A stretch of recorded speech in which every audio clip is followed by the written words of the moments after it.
Olá, gente, tudo jóia? Espero que sim. Bem, este é mais um passo da nossa Discovery Week, é o nosso último passo. Mas antes de falar do que vem por aí, eu gostaria de pedir mais uma vez a sua permissão para poder adentrar o celular, para a gente fazer essa troca bacana de conhecimento, de ideias, que é o que tem rolado na nossa semana. Bom, e como recordar é viver, é hora da gente recordar, relembrar um pouco dessa nossa trajetória. A gente começou dando um mergulho no mundo das ideias e ficamos por ali nadando nas ideias e foi muito bom. Para logo em seguida sair desse mar de ideias e respirar, né? Abrir os pulmões e respirar o ar da visão do cliente. Em seguida, nós fomos para a terra firme para trabalhar com refinamento e também com a priorização das ideias. A gente juntou todo esse nosso conhecimento para criar a entrega da MVP, aquele momento que pega fogo. E a gente chegou até agora, chegou neste momento aqui, que é um momento muito importante.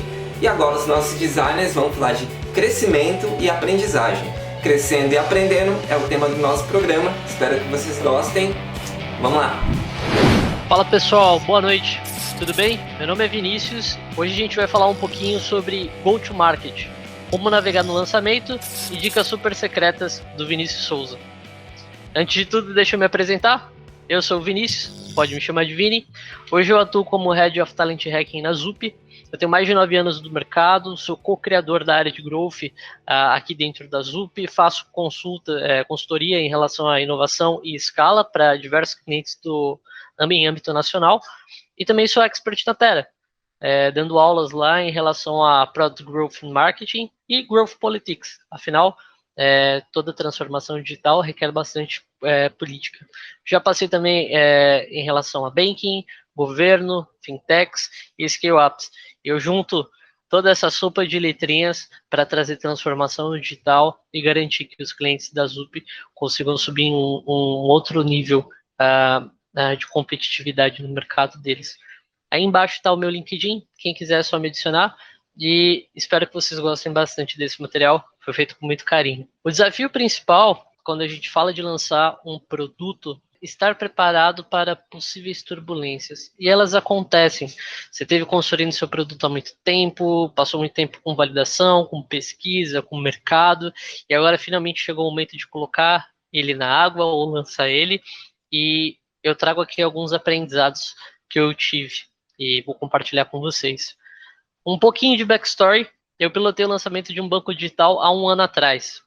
E, se eu soubesse dessa porrada de dicas que eu estou trazendo aqui para vocês, espero que seja útil e que consiga trazer alguns atalhos e alguns contos do que se fazer e o que não se deve fazer. Para que seu lançamento no final do dia se pareça mais como um avião, um caça decolando super bacana e não como aquele lançamento que rolou da Tesla, que, bom, o vidro quebrando foi muito legal. A sensação é muito desse filme chamado Greyhound, com Tom Hanks, onde ele é um capitão de um navio e está tentando levar as tropas dele de um lado para o outro, só que são mares extremamente turbulentos e tem até submarinos inimigos ali. Vale lembrar que toda vez que a gente lança um produto no mercado, é um jogo conjunto. E a maior hipótese que uma empresa está testando no final do dia é o fit dela com o mercado e o fit desse produto em si. Quando a gente pensa em hipótese, essa é a maior validação que está em jogo. E uma vez que você entrou, você colocou o seu produto no mercado, você criou com tanto carinho e ele agora está ali no mundão, quem vai ditar o ritmo vai ser o consumidor. Eu já adianto que esses slides vai ter muitos GIFs, eu gosto e espero que vocês gostem também. O que você precisa na hora de fazer um lançamento de produto? Onde você precisa olhar, tá? E que são bases e pilares básicos. E aqui eu estou trazendo de uma maneira muito abrangente, mas é só para pincelar. Oferta. Qual que é o produto que vai ser o carro-chefe? Quem que vai guiar realmente essa história? Qual que é a principal oferta que você está trazendo para o público? O que nos leva ao segundo ponto. Quem vai ser nossa persona-alvo? Esse ponto você já deve ter passado por persona, já deve ter feito todos os double diamonds da sua vida, e você chegou em algum conjunto que, ao ver da sua equipe, da sua instituição ou da sua startup, é aquela galera que a gente vai atacar.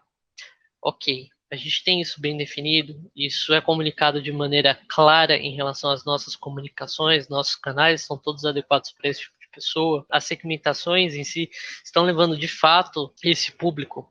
Busca sempre ter esse fine touching, esse grau de profundidade. Você consegue economizar muito dinheiro e muita dor de cabeça ao fazer isso. E a proposta? O produto que você está oferecendo, a oferta que você está trazendo, como você está envelopando isso para o mercado, tem um diferencial claro? Por que eu tenho que usar X e não Y? Por que eu tenho que usar o banco Y e não o banco Z? Então, são perguntas que precisam estar muito bem argumentadas e respaldadas na forma como você vai se comunicar com o seu público. E descendo um pouquinho mais, a gente fala de alcance. O sonho de todo produteiro é atacar todo o reachable marketing dele. E a gente vai conversar um pouquinho mais nas outras palestras, o pessoal vai trazer isso. Mas quem que eu vou atacar primeiro? Quem que é a galera que aqueles 20% que se eu conseguir, já provo o meu produto e eu consigo escalar? Ele está aderente com a minha proto-persona, ou com as personas que a gente desenvolveu, está aderente com as nossas campanhas? É importante vocês conseguirem costurar tudo isso para que de fato seja uma experiência bacana. E ângulo de ataque. Quais são os canais, uma vez que eu respondi tudo isso, que eu vou distribuir? Eu trago aqui referências como o Bullseye Framework, que vocês vão poder acessar depois no conteúdo que vai ter disponibilidade no site. Você pode selecionar alguns canais mais interessantes, mas a gente vai usar offline, a gente vai usar online, vai ser inbound, vai ser outbound. A gente tem algumas parcerias em relação à forma como a gente vai distribuir o nosso produto. É importante ter um mix inicial que você mais acredita que vai fazer sentido para a tua operação. E quando? Quando eu vou lançar a campanha, se é um timing adequado, se existe uma janela ok, se todas as campanhas estão sincronizadas, se o plano de comunicação está bacana e se o produto tem todas as features e o suporte necessário para atacar, ok? Isso cobre, em geral, algumas das perguntas principais que você precisa fazer para fazer o lançamento de um produto. É importante a gente ter uma visão clara dos pontos de contato com a marca e com o produto. Então aqui eu estou falando de App Store, Reclame Aqui, ticket de atendimentos, ouvidorias, saque, redes sociais. São todos os pontos que você precisa colocar algumas boias para saber como é que está a temperatura do seu aplicativo uma vez que você colocar ele no mercado. E as chances são que provavelmente vai ter alguma coisa que você esqueceu de cobrir. Você precisa ter equipes preparadas para lidar com isso. Aonde dói? E aí eu coloco um desses Muppets aqui do lado, que existem dores muito claras quando a gente olha para escalas prematuras e para lançamentos que não são bem planejados. E com algumas experiências que eu já tive tanto na Zup quanto fora dela, eu consegui achar alguns pontos em comum. O mercado, a persona e a campanha não estão validados ou eles não estão conversando entre si. Se algumas dessas três grandezas elas destoam, volta e valida. Vai te poupar alguns milhares de reais. A infraestrutura, toda a sua parte de servidor, toda a parte de mobile, toda a parte de app, ela está com pouco estresse, ela nunca foi validada com alto grau de acesso e tudo mais. Se 100 pessoas acessar o seu app, os servidores aguentam. Mas se 10 mil acessar, se 100 mil acessar, se 1 milhão acessar, dependendo da quantidade de investimento que você vai fazer em marketing, talvez a infraestrutura não segure. É importante você conseguir ter essa conversa com a infraestrutura para conseguir projetar até onde você vai. Quando você está fazendo um lançamento, é uma primeira grande validação de métrica. Muitas vezes você tem executivos que querem acelerar muito rápido porque, putz, eu tenho muitas metas para cumprir. Só que não esquece que o investimento que você coloca em marketing, ou o investimento que você coloca em anúncio, se mal administrado, esse investimento não volta para você. Então, é importante você ter uma validação muito clara em relação às métricas principais, a gente vai falar um pouquinho mais para frente, antes de escalar, principalmente para você entender aonde que está vazando mais. É no onboarding, é em alguma janela específica, é em uma parte de validação ou autenticação. Busque entender isso, ter a sua estrutura tagueada para que fique mais fácil de você conduzir a jornada. Plano de comunicação amplo e custoso. Cara, você quer lançar um produto, e esse produto vai ter no aeroporto, vai ter na Estação Espacial Internacional, na Disney, só que você, na verdade, só tem um público que você está mirando que é em Minas ou em São Paulo. Busca diminuir, busca enxugar, tenta ter níveis de campanha que é um pré-lançamento, um lançamento básico, e depois você consegue fazer um completo. Desse jeito você não queima todos os seus cartuchos de uma vez só. A oferta precisa de um double check.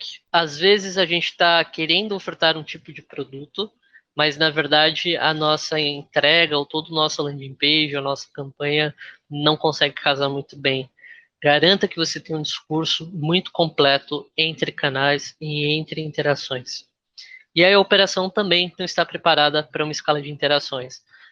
Uma coisa é atender um saque para 100 pessoas, outra coisa é para 1.000, outra coisa é para 5.000 pessoas reclamando do seu aplicativo no Twitter, no Instagram, onde quer que seja. Esteja preparado para poder dar essa resposta, porque é a reputação do seu produto que está em jogo. Haja de acordo. E aí eu trago algumas dicas de por onde olhar. Eu dividi em algumas estruturas simples, que é marketing e vendas. A gente precisa olhar para o onboarding, se ele é escalável, se ele não é. Para produto, o balde está segurando, enquanto o marketing e vendas está olhando muito mais no topo do funil, produto e operações está olhando para quem está saindo e para a turma que está utilizando. E infraestrutura, precisa entender, conforme a gente vai aumentando o uso, se não tem nenhum BOzinho que está acontecendo, se não tem algum incêndio acontecendo para a operação que pode impactar a utilização do aplicativo ou do seu produto digital. E do lado aqui eu coloquei algumas das dicas que eu considero básicas para você começar a ter uma visão 360 da sua operação. Conversão por onboarding é super importante. De nada adianta você trazer muitos leads, sendo que as pessoas não terminam um determinado onboarding seu, você vai morrer na praia. Tickets de atendimento, cara, a gente pode estar bombando em marketing, mas tem muita gente reclamando, significa que o produto não está legal. Vamos parar para resolver? Reclame Aqui é uma baita ferramenta, a App Store também, e eu brinco aqui com social the hell out of it, because no momento que alguém for parar para olhar e tem um problema, um BO com o seu aplicativo, você pode ter certeza que eles vão hashtag xingar muito no Twitter. Então, assim, vale a pena ter a galera de social media olhando para isso, para conseguir levantar possíveis bolas. E infraestrutura, Firebase tem algumas outras ferramentas muito conhecidas no mercado, são complexas às vezes de você adaptar para a realidade, muitas vezes os times não têm tanta experiência, mas se você conseguir garantir um onboard bem tagueado, os serviços principais tagueados, seus microserviços, putz, a mágica acontece. Dica do Vini, meu aprendizado em relação ao lançamento desse banco digital tenha um ponto único de verdade entre as áreas e crie um time 360. Não é um time que vai necessariamente atuar com você, mas são pessoas de confiança em cada uma dos pontos que a gente conversou agora há pouco, que podem ajudar os ser tomadores de decisão baseado nos incêndios que possam acontecer. É quase um Star Trek no final do dia, mas todo mundo trocando muita informação de uma maneira muito aberta.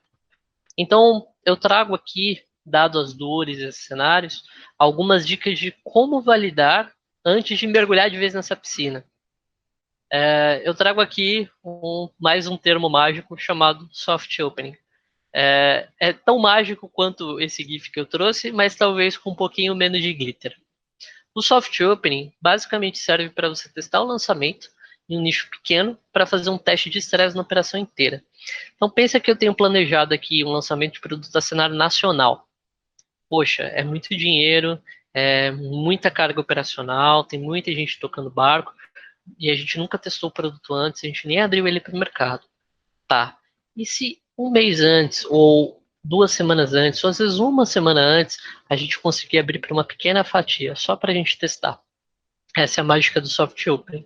E aí a gente traz alguns exemplos. Você pode fazer isso com um grupo de usuários, como Family and Friends dos funcionários, para eles começarem a usar. E isso dá para fazer uma puta de uma campanha de endomarketing junto com a companhia. Você pode fazer em um estado ou município, e aqui eu trago o caso da Green, da Yellow, uns clássicos Faria Limers que eles abriram primeiro aqui para depois abrir para São Paulo inteiro e depois ter operações em outros estados. Desse jeito você consegue validar uma série de hipóteses, uma série de discoveries. E com um grupo de campanha ou persona específica, como o Nubank, que testou em algumas vezes com features relacionadas à utilização de aplicativo com públicos segmentados dentro deles. E aqui também, para fazer isso, você pode utilizar um Deploy em Círculos. O Deploy em Círculos ele é muito bacana porque você pode selecionar grupos específicos dentro do seu banco de dados para você mostrar versões específicas de um produto. Então, eu gostaria de soltar o meu produto para pessoas que são daqui de São Paulo, que gostam de hambúrguer, ou para pessoas do Rio de Janeiro que gostam de pizza. Você conseguiria montar mais ou menos isso. Ou, por exemplo, eu gostaria de primeiro fazer um release para as pessoas que estão dentro da empresa, Family and Friends, Early Adopters, e no caso aqui, Mainstreams ou relações específicas. Isso é muito bacana, tem várias empresas que realizam isso, Netflix, Uber, Booking, e a Zup conseguiu desenvolver um produto muito bacana chamado Charles, onde você consegue gerar hipóteses, criar alguns círculos, fazer o deploy e, além disso, comparar as métricas. Então, daria super para encaixar um soft opening aqui dentro. A gente tem o Charles, que consegue fazer esse círculo deploy, e a gente tem outras ferramentas também dentro de casa que conseguem mudar a interface do aplicativo para que ele seja mais aderente à realidade de cada caso. Então, para a galera que gosta de pizza, aparecer mais banner de pizza, para a galera que gosta de hambúrguer, aparecer mais de hambúrguer, isso dá muito mais escalabilidade e inteligência como produteiro, como UX, como growth e principalmente como negócio. O link está aqui embaixo e eu convido vocês a darem uma olhada depois. É um produto super bacana e totalmente open source, desenvolvido pela Zup e entregada de volta para o mercado. Então, o soft opening, o que você aprende? Como que está a saúde do nosso funil, as taxas, o atendimento, se ele aguenta ou não o volume de ticket, se os servidores aguentaram aquele estresse que você rodou no município e se apareceu alguma surpresa. Se apareceu, antes de lançar, coloca uma sprint, tenta encaixar uma sprint para focar só naquelas inteligências que vocês trouxeram. Você vai economizar muita dor de cabeça. Sempre tem espaço para ajustes de último minuto. E são eles que geralmente vão economizar milhares de reais e dores de cabeça e horas homem em cima das iniciativas e lançamento do produto em si. Aqui eu trago um pouco de aprendizado, eu não posso mostrar os números, também não posso revelar muita coisa, mas aqui tem uma trilha de soft open. Quando a gente decidiu fazer um soft open nesse cliente, a gente juntou todos os aprendizados nossos, tem uma barriguinha pequenininha aqui onde a gente encaixou o meu sprint do tipo, identificamos o que dá para arrumar e vamos crescer, e scale up com um crescimento avançado, trazendo growth hacking para a turma. Então, você consegue perceber que o soft opening, ele testa um pouco a performance, você tem um momento de entendimento, depois que você resolve isso dentro de produto, você mete bronca e vai para cima. Então, trazendo aqui o Bill Murray, trago algumas frases de efeito que vocês podem utilizar no dia a dia de vocês. Mantenha calma e escale. Uma vez que você resolveu os problemas principais, você já tem saiu do soft opening, arregaça. Pisa o pé no acelerador, testa e vai fazendo sempre esses momentos de check com essa turma do Star Trek que você criou para ver se está aguentando, se não está e o que pode fazer. Sempre garanta que você vai ter um espaço na sua sprint para resolver esses BOs, até que as coisas acabam se normalizando normalmente. No começo, use os seus recursos com cuidado, porque a tendência é que tenham muitas coisas que vocês não vão saber na hora de lançar, então vai dar vontade de atacar tudo ao mesmo tempo. Cadencia, prioriza, cuida do bem-estar da equipe e vida que segue. É um momento muito especial para vocês. Trazendo do mundo dos bodybuilders, no pain, no gain. Então pode haver espaços para crunch time, que é aquele momento onde todo mundo faz hora extra e tem um Red Bull ali para conseguir dar conta. Mas lembre-se, vai passar. E não se esqueça também que eficiência é o nome do jogo. Uma vez que você entrou no mercado, o mercado vai olhar para você, vai buscar entender como você está trabalhando, e aí você precisa ter um momento de inteligência muito grande para, de fato, se tornar competitivo no mercado. E agora que você lançou com sucesso, é hora de seu time atravessar o abismo, indo onde pessoa alguma jamais esteve antes. E eu desejo que a força esteja com você. Muito obrigado e espero que o Discovery Week tenha sido transformador no seu dia a dia e no seu contexto. Até mais e até logo. Tchau, tchau. Oi, gente. Primeiro, estamos aqui no nosso quinto dia. Tem sido uma trilha legal, muito boa. A gente está com um monte de gente contribuindo. Eu tenho muito a agradecer por todo mundo que veio até aqui e muito agradecer também pelo Bento, que está aqui com a gente agora. Eu sou o Wander, eu trabalho na Zup como designer. eu e mais outras várias pessoas de design, além de todas as pessoas das UP diversas em habilidades e histórias. E por falar em diversidade e inclusão, eu estou aqui de camisa preta, com uma ilustração aqui, mas ninguém no caso, de barba, óculos, careca, com a tatuagem escrita na cabeça, nos braços, por todos os lados, pensa em tatuagem, sou eu. E o Bento está aqui do lado, veio para contribuir com a gente, para falar sobre Product Market Fit. A gente veio de colocar um produto para algumas pessoas experimentarem, a gente quer entender se isso faz sentido e como a gente pode escalar isso e como a gente pode fazer com que esse produto seja um sucesso, atento a todas as descobertas que a gente tem aqui, nesse momento de ter um produto para as pessoas. Está com você a palavra, Bento. Se apresente e continue. Obrigado, Vander. Prazer estar aqui. Sempre um prazer falar de Product Market Fit e de jornada como um todo. Eu tive um pouco mais de sorte. Eu ainda não fiquei calvo, apesar da minha tendência a ser essa, eu ainda consegui segurar um pouco o meu cabelo. Curiosidade sobre mim, vocês vão ver esse sotaque forte de um carioca residente em São Paulo. E hoje eu estou na Adobe, na frente da parte de conversão de não genuíno, que a gente é a nossa antipirataria global e para indivíduos. E nas horas vagas eu sou professor Nutera e pai do Frederico, da Cecília e do Joaquim. Vamos com o tema?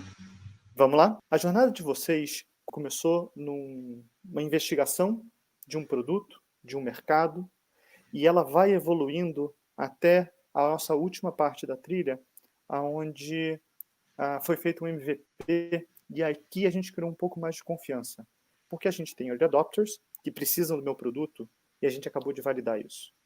Muito bem. Esse é um excelente momento porque dá confiança para você e para o time que a coisa pode deslanchar. E ela realmente pode. Só que entre o momento que está agora e deslanchar, tem um hall de incertezas associadas com isso. E é nesse momento que entra o Product Market Fit. Product Market Fit é um nome chique, mas a melhor definição, Vander, que eu vi, eu acho que ela é muito simples, vem do Steve Blank. Steve Blank é um empreendedor e também professor do Vale do Silício. Ele fala, atingir o Product Market Fit, ter certeza de que o que você está produzindo está gerando benefício ou satisfazendo a necessidade do seu cliente na outra ponta. É simples, mas é poderoso porque tem uma série de complexidades no meio do caminho. Curioso que você trouxe no começo, se dá match, eu ia trazer de uma outra forma, é saber se o seu produto está dando bom. E aí a gente vai chegar lá no final para a gente saber com alguns critérios se está dando bom ou se não está dando bom. Quando a gente pensa em Product Market Fit, isso é uma longa conversa, mas como a gente tem agora aqui 10 minutinhos, eu vou tentar quebrar de formas gerais para vocês poderem explorar isso ao longo do curso e ao longo da trilha. Primeiro lado do Product Market Fit, como não existe uma definição precisa e você tem muitos V6, empreendedores e pensadores escrevendo sobre isso, eu gosto de trazer 2 pontos que são levantados sobre Product Market Fit como um primeiro início de conversa. O primeiro é mercado, que eu vou ligar no começo da trilha de vocês. Lá no começo a gente olhou e pensou o seguinte, esse mercado é bom? E para a gente definir se esse mercado era bom, a gente olhou em tamanho de mercado, ou seja, o mercado global, e depois foi fazendo fatias para ver se até um núcleozinho do meu mercado era satisfatório. Product Market Fit, ele vai um passo além.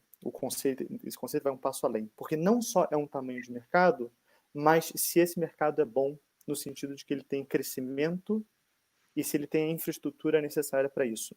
Pessoal, só olhar a telefonia. Telefonia ainda gera muita receita para as telecoms, mas é um mercado de crescimento, um mercado em queda. Por quê? Os hábitos mudaram. Minha pergunta é, você entraria hoje em telefonia? Talvez não. Mas faz sentido para as telefonias continuarem, porque, de novo, continua gerando muito caixa. Então, é um mercado grande, mas não é um mercado atrativo.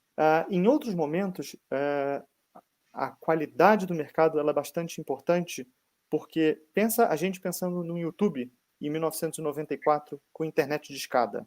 Acabei de denunciar a nossa idade, hein, Wander?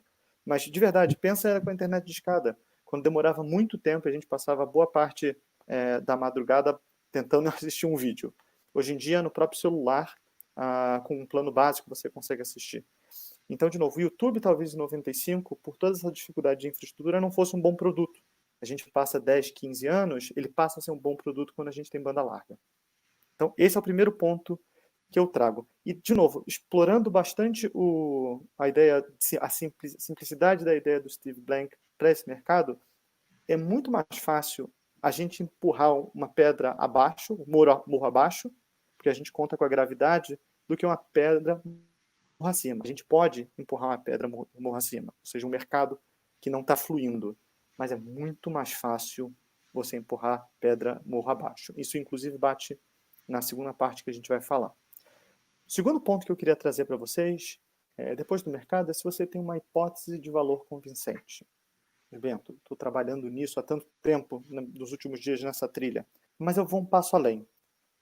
Se vocês puderem colocar num mapa simples o que vocês estão tentando solucionar de problema e qual é a solução de vocês, pode ter uma, pode ter duas, pode ter várias, mas dos dois lados, tenta juntar o que está sendo pedido pelo cliente de um lado com o que vocês estão oferecendo do outro, e nesse match, nessa junção, nessa combinação, tenta perceber se isso realmente é uma proposta forte ou vocês estão achando que é uma proposta boa. Volta para o estudo, volta para o campo e para os comentários dos early adopters. Realmente eu estou conseguindo entregar o que eu estou falando? Eu vou trazer um outro ponto. Vai um passo além. Eu entreguei para os early adopters. O grupo seguinte, que talvez tivesse interesse por isso, vou chamar de early adopters 2.0, ou eu vou chamar de early majorities, que seria o grande grupo que realmente vai aderir ao seu produto, logo em seguida dos early adopters, se eles teriam interesse nisso. Se vocês conseguirem chegar à conclusão que sim, é um grande passo para que vocês possam começar a escalar. O Dan Olson também é um ótimo escritor do Vale do Silício, e ele resume esses dois pontos que a gente acabou de falar sobre Product Market Fit numa pirâmide simples. É uma representação muito simples e muito poderosa. Na base da pirâmide, ele traz a parte de tamanho de mercado, como a gente trouxe lá na trilha 1, isso é um bom mercado que nem a gente cobriu. Lembra? Pedra morro abaixo, muito mais simples. Segunda parte que ele traz também são as necessidades não servidas, que é o que a gente vai tentar servir com as nossas soluções. Base da pirâmide aqui do lado. Na parte de cima da pirâmide, a gente tem o que a gente consegue fazer dentro de casa, ou com as soluções, com os nossos desenvolvimentos, que é o que a gente vai oferecer para o cliente. E aí entra toda a parte de desenvolvimento, UX, UI, precificação, modelo de negócio, etc, etc. No meio das duas coisas, você tem um vácuo. Então, quando você consegue ligar a base da pirâmide com o topo da pirâmide, sinal de que a gente tem um bom motivo uma boa oportunidade para escalar. Só isso é o suficiente, Vander? Eu vou te falar que não. E eu vou te falar muito cuidado. No momento que eu aumento as minhas certezas para começar a escalar, eu sugiro bastante a gente começar a olhar métricas. E pode trazer em torno de funil. Vander, eu vou trazer sempre métricas como o funil ou funil de vendas? Não necessariamente. Sugiro sempre que as pessoas olhem e falem qual é o meu objetivo final. Quando eu dou aula, eu já ouvi casos, e os mais comuns em geral são funis de venda, então tem que trazer usuários, né, adquirir usuários e trazê-los lá no final, mas teve gente cujo objetivo, a métrica principal, era aumentar a utilização de benefícios que a companhia estava oferecendo. O outro era fazer usuários ou participantes daquele grupo engajarem com as pesquisas. Super interessante. Vai um pouco do produto e vai um pouco do seu objetivo final. De qualquer forma. Tem que ter o cuidado da métrica de vaidade, né, também. Que é um ponto para não passar em branco. Métrica de vaidade, Vander, isso é uma das coisas mais perigosas que pode acontecer. E o que é essa métrica de vaidade? Pessoal, métrica de vaidade, que em resumo, são aquelas métricas que parecem que a gente faz muito bem, mas na realidade elas não trazem nenhum retorno concreto. Elas têm algum tipo de ligação, mas não trazem um retorno concreto. Vou dar um exemplo. Likes em uma página de mídia social, repostagens. Coisas assim ajudam a gente a entender que tem algum tipo de engajamento, que por isso pode gerar algum tipo de lead lá no topo do funil de venda na aquisição, mas não necessariamente essa relação é 1 por 1. É aí que ela fica perigosa. E aí eu posso ter um time olhando só para métricas de vaidade, quando na realidade o grande objetivo era a gente focalizar numa campanha de SEO, ou uma campanha de boca a boca, ou uma campanha de você indicar um outro amigo para dentro da nossa plataforma. Então, super cuidado. A métrica, quando a gente olha o funil, a métrica de verdade está lá em cima, mas onde a gente realmente começa a olhar é a parte de aquisição. E aí a aquisição, pessoal, a gente pode trazer de novo. Venda, eu adquiri o meu cliente, ele instalou, ele começou a usar, ele me pagou, ele está usando, eu consegui reter ele lá no final. A gente pode ter uma métrica de produto. Vander, eu posso ser simplesmente um PO que eu preciso que as pessoas utilizem aquela funcionalidade da companhia. Então, o número de pessoas entrou naquela minha funcionalidade, tantas usaram mais de tantas vezes por semana, ou qualquer que seja a métrica, e continuam usando depois de um determinado tempo.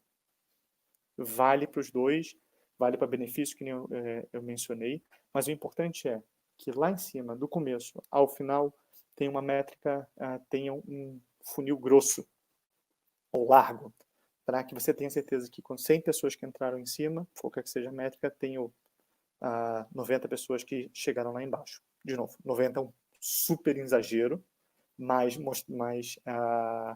para ilustrar o quão forte seria uma métrica. Tá? No momento que a gente começa, Vander, a olhar do topo até o final, tem algumas coisas que a gente tem que tomar cuidado. A primeira coisa é canais de distribuição. Eu posso ter uma métrica linda, colocando 100 usuários lá em cima e retendo 90. Mas quanto está me custando para trazer esse usuário? E se esse usuário está me pagando ou não. É muito comum o modelo freemium a gente trazer uma tonelada de usuários aqui em cima, mas realmente os pagantes serem super poucos lá no final. O que acontece? O meu economics, que é o segundo passo, fica bastante comprometido. E aí, pensando num projeto, numa empresa ou numa campanha como algo perene, ela deixa de ser perene porque toda hora eu preciso ter algum dinheiro externo ou algum dinheiro para quem está tentando fazer dinheiro, mas algum tipo de contribuição externa que não deixa a próprio projeto criar sustentabilidade para longo prazo. Tá? Em relação à aquisição, a canais, eu sei que a gente tem na próxima trilha, pessoal, não percam, porque isso depois, durante esse pedaço de Product Market Fit, é o que garante muito que alguns projetos vão ser bem-sucedidos e perenes e outros não. E, Vander, 10 minutos de conversa a gente não vai conseguir cobrir isso, mas é um mundo. Dá para acho que você fazer um mestrado ou um doutorado em termos de canal de aquisição. De tanta complexidade, mas de tanta beleza e oportunidade que tem esse mercado. Vou trazer o último ponto do funil, Vander. Monitorar esse funil é altamente importante. E eu vou voltar, e monitorar isso constantemente é muito importante. E eu vou voltar ao nosso ponto do nosso MVP. Teste, teste, teste. Não é porque eu consigo trazer um cliente barato hoje que amanhã, na hora que eu tentar passar para um outro grupo ou para o grupo seguinte, eu vou conseguir trazer esse cliente barato. Ele vai no canal, ele vai na mensagem, ele vai na estratégia de preço. Tem uma série de componentes que vão mudando à medida que a gente vai aumentando o nosso público-alvo. Ou aumentando o tamanho, o mercado pelo qual a gente está indo atrás. E aí, Vander, volta a parte do MVP. Pessoal, não esqueçam de pegar esse MVP e continuar testando, talvez para outras variáveis, talvez para outras campanhas, talvez para outros canais, mas continuem testando. Não invistam recursos e tempos em larga escala sem vocês terem testado antes. Isso é super importante quando a gente continua a crescer, porque diminui incerteza e economiza muita dor de cabeça e esforço desnecessário. Mas, Vander, deixa eu te fazer uma pergunta aqui. Depois que a gente falou disso tudo, qual é a principal métrica que você acha que a gente precisa ter no final do dia? Se a gente tem claro o valor que a gente está entregando, se ele é perene, se as pessoas desejam e pagam por ele. Eu falei muito. O principal, eu falei vários principais, mas eles estão interligados, eu imagino. Né? Eles estão altamente interligados e você matou a chave. Matou na mosca. Pagar. Não adianta eu ter clientes utilizando o meu produto se no final das contas eles não estão pagando por isso. Pessoal, Vander e pessoal assistindo, o mais importante é que a gente tenha clientes pagantes, porque é nesse momento que você vai ter certeza de que ele está despriorizando alguma coisa em relação ao orçamento dele e ele está priorizando, e ele está te colocando naquela lista de prioridades. Quando eu falo também do pagante aqui, não é necessariamente que o pagante é a moeda em dinheiro, né? porque ainda Perdão. existe tempo é dinheiro, né? Se elas te dão tempo, audiência, estão aqui, por exemplo, assistindo a gente, isso para mim é uma coisa muito valiosa, é o seu tempo. Então, esse pagar tem uma certa relatividade, mas a gente está trazendo para o lado financeiro para tentar tangibilizar isso, né? Tipo, entender bem. Você tem toda a razão. Em geral, nas aulas que eu dou, a maior parte tende a ser dinheiro, mas de acordo com o seu objetivo. Talvez seja pessoas vendo esse vídeo para a gente. Talvez seja pessoas utilizando um benefício específico. Talvez pessoas utilizando um mix de produto. De novo, mas elas estão deixando de fazer alguma coisa para priorizar a gente. Ou priorizar o nosso projeto. Então, esse, no final das contas, é essa atenção que é extremamente importante. Bom, eu acredito que isso que a gente está fazendo aqui, por exemplo, eu tenho uma visão sobre isso, né? Tipo, a gente está aqui construindo uma trilha para mostrar para todo mundo aqui que boas formas de trabalhar, né? Não necessariamente uma forma que um ou outro trabalha, a gente está misturando bastante vivência, você traz a sua também, e toda a sua experiência também pautada em uma série de outras coisas. Um valor para a gente, por exemplo, é que você goste desse conteúdo, você queira praticar ele, que você venha aqui para a Azul para poder praticar com a gente. É sempre legal, sempre bom. Né? Então, para finalizar, Bento, o que você fala para o pessoal aqui com relação ao tema que a gente trouxe aqui? Qual que é o grande segredo, o pulo do gato? Eu acho que o grande segredo, voltando lá ao nosso começo da conversa, o grande segredo é diminuir a incerteza. Especialmente quanto mais a gente diminui a incerteza nesse passo entre o MVP e começar a escalar, menor vai ser a dor de cabeça e maior vai ser a taxa de sucesso do nosso projeto lá na frente. Tem toda uma construção para ser feita com os tópicos que a gente acabou conversando, mas focalizar em diminuir a incerteza é o principal. E é o que está atrelado a esse Product Market Fit. Boa. E então, Bento, para fechar, como é que a gente te acha? Quem é você na fila do pão? Em que boate que você está na fila? Onde é que está Bento Musnes? Quais são os boates que eu tô? Durante a semana eu tô na boate LinkedIn, sob o nome Bento Musnick, então vocês podem me achar lá. E também vocês vão me achar na boate Terra Bootcamp, onde eu dou aula. Boa. E por falar em Terra, vocês podem conferir também que na semana passada a gente teve um Open Talks com o Leandro Herrera, que fala também sobre os cursos que eles têm lá de produto, de growth, de analytics, uma série de outras coisas. Vale muito ver o Open Talks do Leandro Herrera. Mais um, Wander. Vale mesmo. Isso foi um super talks. Beleza? Muito obrigado, Bento. Wander, um prazer. Falando por aí. Com certeza. E, pessoal, arrebentem na trilha. Tenho certeza que vão sair grandes projetos daí. Boa. Próximo tema, canais. O pessoal vai pegar aí, tá com vocês, galera. Valeu. Oi, pessoal. Eu sou a Lígia, sou super atuante na área de marketing de comunidades. E nesse momento da jornada de vocês devem ter percebido que o contato com o seu usuário é um elemento chave e muito importante para o desenvolvimento do seu produto e serviço. Nessa quinta aula, você já deve ter percebido que não é diferente. Falando de canais, a gente pode trazer para vocês o gráfico de difusão da inovação, onde a gente vê em tela que nós estamos falando de early adopters e saindo para um público ainda maior de usuários. Então, a gente está indo ali para a sua maioria de usuários do seu produto. Mas onde encontrá-los, né, Jerry? É isso aí, Lígia. E aí, galera, eu sou o Jerry, trabalho aqui na Zup com análise de dados e growth. Ter um bom produto e saber para quem oferecer é essencial. Por isso, eu e a Lígia, a gente separou aqui quais são os principais canais, com os objetivos de negócio, direcionando o plano de mídia e o modelo de funil que te ajudará a entender esses canais na prática. Não, exato, Jerry. E aí, aqui, então, a gente está focando em falar em estratégias de canais, métricas e funil, né? Trazer insights para vocês nesse pouquinho tempo, mas insights que vocês podem ou trabalhar ou pedir para a gente depois construir mais conteúdos em torno disso. Passando rapidamente pelos 4 principais canais aí que a gente já pensa logo de cara, a gente tem o primeiro, que é a busca orgânica, né? Então, a gente vai olhar ali para o posicionamento do seu negócio em relação às páginas do Google, como ele está ranqueado. E aí tem aquela famosa palavra, né, SEO, que é o Search Engine Optimization. A gente pode trazer mais conteúdo para vocês sobre isso, é só pedir.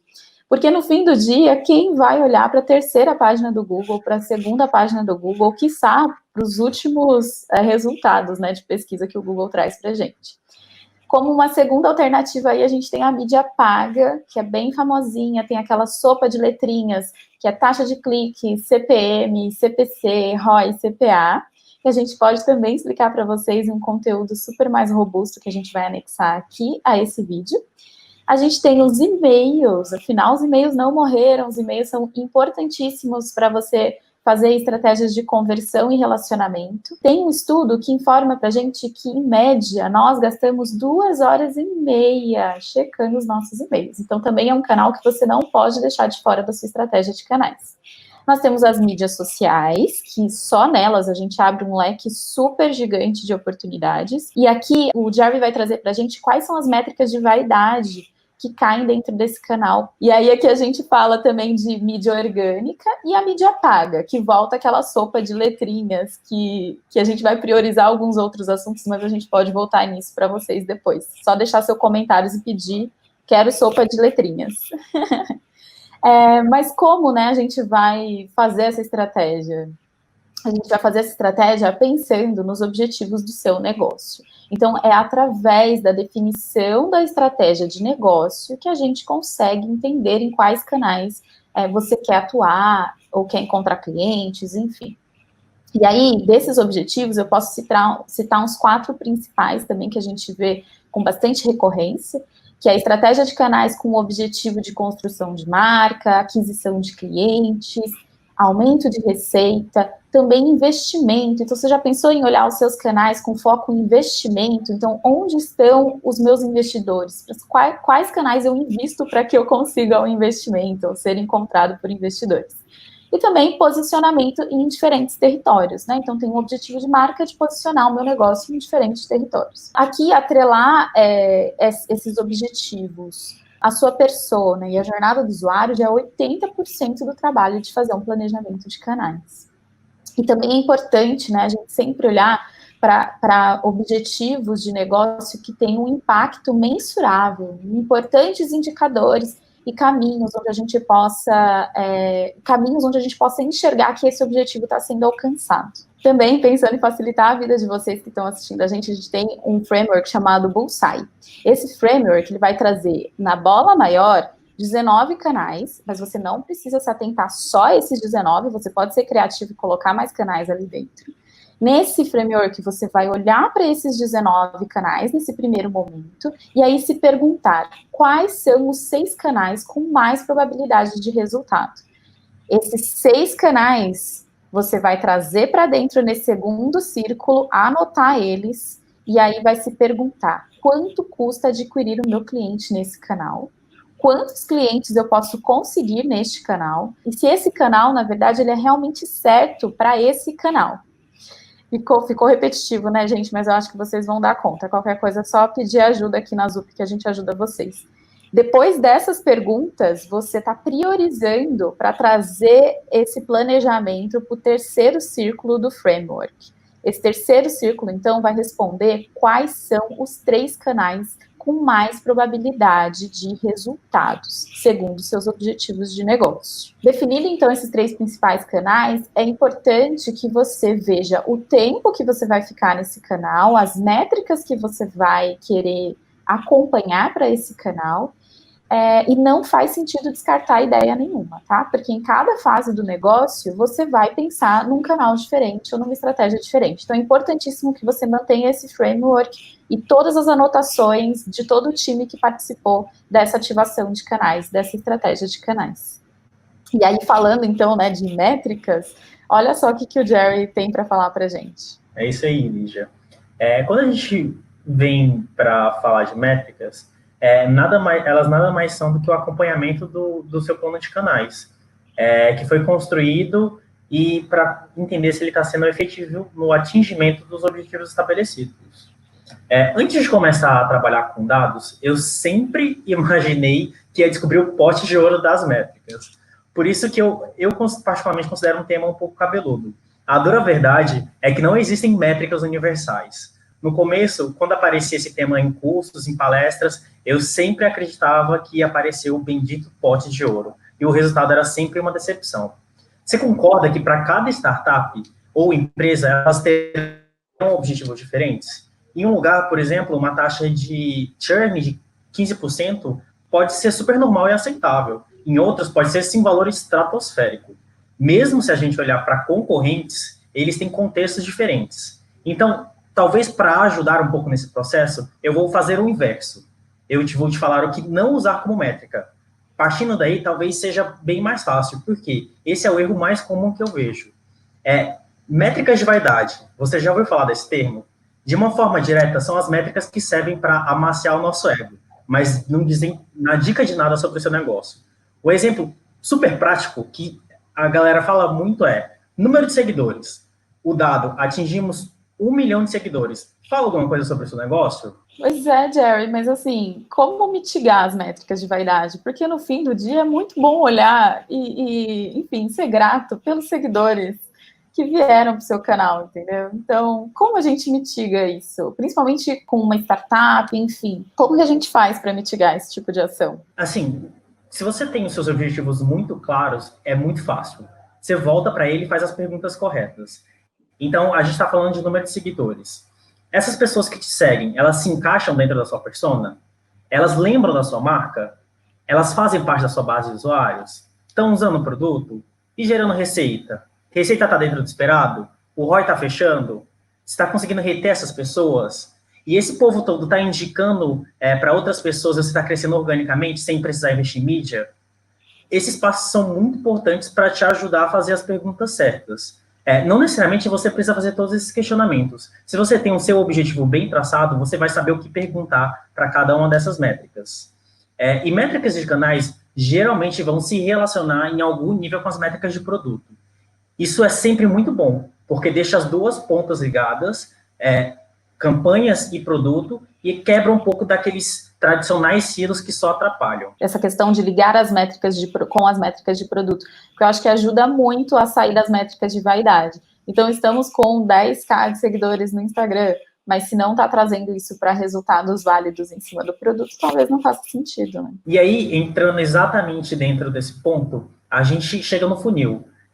O funil é o momento em que você olha de ponta a ponta e amarra os 3 itens que a gente falou anteriormente.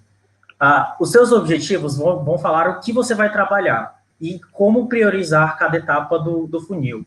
A metodologia mais utilizada é o funil pirata. A gente tem basicamente 6 passos, que é o awareness, ou seja, as pessoas conhecem a sua marca ou o seu produto.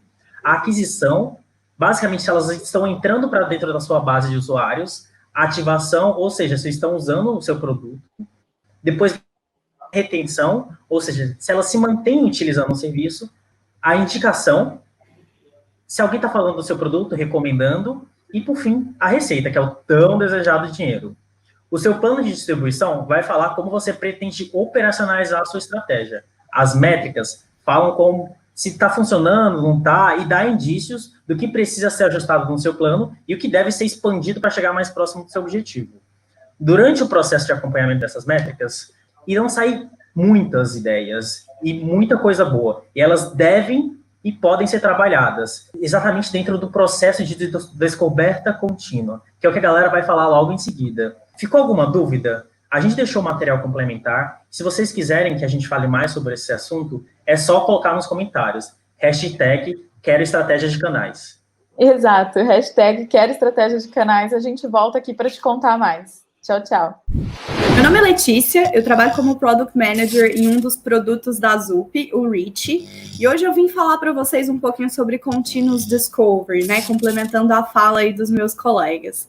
Eu trouxe para você hoje 2 metodologias de 2 mulheres que eu admiro muito. Essa primeira é o Product Kata, então, que ele é feito pela Melissa Perry. E o que ele traz para a gente? Ele traz para a gente uma sequência de passos lógicos para que a gente consiga pensar no Discovery como um ciclo. Eu imagino que todo mundo já deve ter ouvido falar de PDCA. Eu diria que esse aqui pode ser chamado do PDCA dos produtos. Quase. Mas o importante é que, primeiro a gente trabalha ali no passo 1 e entender qual é a direção da empresa. Tudo começa com a empresa. Então, qual é a visão estratégica da empresa? Quais são os objetivos estratégicos? E como que uma iniciativa de produto vai casar com essa estratégia da empresa. Então, o primeiro passo é entender isso, para que você consiga entregar para o negócio um resultado efetivo. No segundo passo, a gente vai analisar o estado atual. Beleza, em qual passo a gente está em entregar esses objetivos de negócio e esse objetivo estratégico da empresa? Vamos entender isso para entender em que pé que a gente pode trabalhar nesse momento para agregar valor. E ali a gente também precisa entender qual é o estado atual da iniciativa de produto, né? O que a gente já conseguiu fazer? O que a gente já entregou? A gente já atingiu o Product Market Fit? A gente está numa fase de growth? Em que momento que a gente está? Quais são os nossos gaps? Depois a gente precisa, então, entender desses gaps, desses próximos passos, qual que é o nosso próximo objetivo? O que a gente vai atacar agora? Qual é a sequência que a gente vai tomar? Aí a gente vai ali entender melhor sobre a iniciativa de produto dentro desse objetivo que já foi traçado e qual que é o objetivo específico que a gente vai passar para dentro do time. No próximo passo, a gente entra ali na etapa de execução. Então, uma vez que a gente escolheu o objetivo, a gente começa a escolher qual é o caminho do processo de produto que a gente vai tomar. Dentro disso, a gente passa ali por algumas etapas, né? Então, explorar o problema, explorar a solução e otimizar a solução. A gente vai ver que a árvore de soluções da Teresa Torres, que eu vou falar a seguir, ajuda a gente a organizar exatamente nessa etapa como que a gente vai conectar os problemas do usuário com as soluções que a gente está propondo com o objetivo que foi traçado. Mas uma vez que a gente trabalha nesse processo de execução, é importante lembrar que a gente volta ali no começo do ciclo. Então, essa cadeia, ela é contínua. Por isso, continuous discovery, continuous delivery, enfim, é algo que nunca para quando se trata de produto. Quando a gente descobre coisas ali na execução, elas alimentam, sim, os objetivos estratégicos da empresa e aí a gente consegue dar uma cadência maior. Entrando um pouquinho, então, na árvore de oportunidades, que é uma metodologia traçada aí pela Teresa Torres, que é uma das figuras mais em alta no mundo de produto, e ela ajuda a gente ali a extrair insumos e melhores ideias para criar os experimentos conectados com os objetivos. Então, tudo ali começa com os objetivos desejados para esse ciclo, né? Dentro desses objetivos desejados, a gente precisa entender quais oportunidades a gente tem para entregar nesse objetivo. Então, quais problemas do usuário podem ser resolvidos, quais necessidades dele não estão sendo atendidas da melhor forma.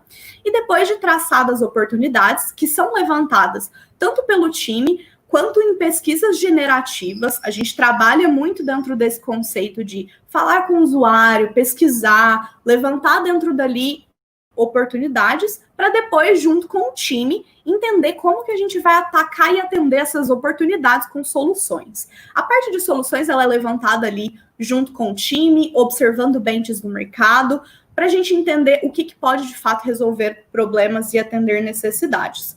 E uma vez levantada oportunidades, sempre em pelo menos lotes de 3. Por que lotes de 3? Para a gente nunca ficar preso numa solução só. A gente sabe que é natural do ser humano ficar preso e gostar e se apaixonar por uma ideia e por uma solução, mas esse não é o objetivo e não é isso que agrega valor para o usuário. Então, existem várias formas de solucionar o mesmo problema e a gente precisa se esforçar para pensar em várias maneiras. E no final, a gente, traçado uma solução e definido que a gente vai seguir com aquela solução para teste, a gente entra na etapa de experimentação. Porque não adianta definir uma solução e não entender com a prática se ela é viável, se ela de fato atende aquela oportunidade específica ou não. E aí, é bom entender ali um exemplo que a própria Teresa Torres traz no artigo onde ela lançou essa metodologia, né? Um exemplo claro aqui é, bom, a gente lembra lá nos tempos de história que as pessoas tentavam cruzar o Atlântico. Então, o objetivo final era cruzar o Atlântico. Mas dentro dessa etapa de cruzar o Atlântico, a gente viu alguns problemas ali. A viagem era longa, os escravos na época não tinham acesso ao sol todo o tempo, enfim, uma péssima alimentação, e eles começaram a desenvolver escorbuto. Escorbuto ele pode ser tratado ali com laranjas, vitamina C, mas não com maçãs. Então, o objetivo grande aqui é traçar essa cadeia lógica, né? Não adianta você querer dar maçãs para tratar escorbutos para você conseguir cruzar o Atlântico só porque dar maçãs é mais fácil, enquanto isso não vai, de fato, resolver o problema e, assim, atingir o objetivo. E como que a gente traz isso para a prática, tá? O objetivo a gente pode tratar ali como um épico. As histórias podem ser tratadas no nível de oportunidades e problemas. E as soluções, elas podem ser tratadas ali no nível de experimentos, né? Então, talvez ali de tasks dentro das histórias. E assim, é importante a gente trazer o time para falar sobre essa árvore de oportunidades em um momento e manter sempre essa oportunidade, essa árvore de oportunidades viva ao longo do tempo. Então, agora a Pri vai contar um pouquinho para vocês sobre o mindset que é preciso ter para trabalhar nisso, e depois a gente volta para falar um pouco sobre experimentação e como entregar nessa árvore de oportunidades. Oi, tudo bem? Eu sou a Pri e eu vou falar um pouquinho de Discovery contínuo. Bom, ao longo dessa semana a gente entendeu a importância de fazer o Discovery, né? A importância de fazer os testes de usabilidade, a pesquisa com as pessoas, o benchmarking, mas é importante a gente manter uma frequência dessas atividades todas, né, de forma iterativa, de forma constante, e daí então o nome Discovery Contínuo. Então buscar ao máximo esses pontos de contato com o usuário é fundamental e cada vez mais frequente. E é muito legal também que a gente consiga alinhar a prática de discovery com a trilha de delivery. E aí colocar as duas trilhas rodando juntas, paralelas, nesse modo de aprendizado constante mesmo. Beleza? Então, eu queria falar um pouquinho sobre um artigo da Teresa Torres, onde ela fala sobre as pessoas, os times, tentarem cultivar 3 tipos diferentes de mindset para um discovery contínuo de sucesso. E aí eu vou apresentar esses 3 mindsets aqui, e o primeiro é o mindset colaborativo. Ela diz que ali no dia a dia da squad, com o time, as pessoas que estão envolvidas, elas têm que saber como elas vão decidir juntas qual é o melhor caminho para elas seguirem, para tomar determinada decisão, para chegar num determinado ponto onde elas vão entender que elas estão indo na mesma direção e decidir juntas, né? Esse colaborativo permite isso. E a gente sabe que é impossível todo mundo do time, todo mundo que está envolvido com um determinado projeto, é impossível que todo mundo participe de tudo, de todas as reuniões, de todos os alinhamentos, mas é importante a gente identificar e entender quais são essas pessoas-chave que faz sentido que elas estejam em determinado papo, em determinado alinhamento. Quem são as pessoas que realmente eu preciso para dar continuidade, para seguir com esse discovery, né? E então esse mindset colaborativo não é sobre o product manager decidir tudo sozinho, não é sobre o designer ficar só com telas ou com pesquisa, e também não é sobre o desenvolvedor ficar perto do código. É sobre colaborar mesmo, é como podemos encontrar pontos de vista e perspectivas diferentes, para que daí em conjunto a gente consiga achar esses pontos de vista em comum, e aí estando alinhados, todo mundo seguir para a mesma direção. Seguindo agora para o mindset contínuo, o nosso segundo mindset, o discovery ele nunca termina, ele nunca acaba, e então ele sempre pode melhorar. Então precisamos falar com os nossos usuários. E a Teresa Torres, ela fala que a melhor forma de fazer isso é numa frequência semanal.